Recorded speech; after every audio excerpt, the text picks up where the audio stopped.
Hari guys, sumambal ko lang.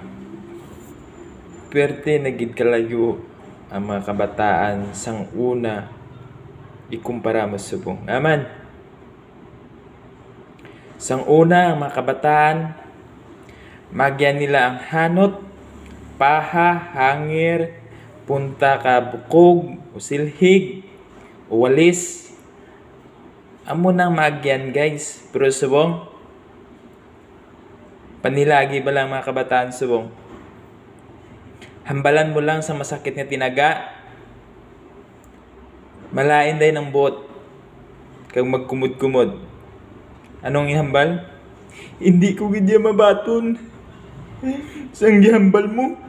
Pertigig ka sakit sa akong tagipuson. Utot. Di ba guys? Pertigig ka layo sang mga pamatanon subong kay sang una. Sang una, pisikalay. Okay lang. Bisan hanuton, hibi. Pulit Japon sa balay. Subong, hambal pa lang. Malayas, kuda ya. Hindi na kuda magbalik. Oh, di ba? Malayas, gigo ya. Hindi na kuda magbalik ya. Hindi na kuda mabalik sila nga balay. Na-experience nyo man na guys. Pero tinagid kalain sa chimpo sa mga henerasyon sa subong ikumpara mo sa masinang una nga panahon. Di ba guys? Gani, kamo na lang judge. God bless.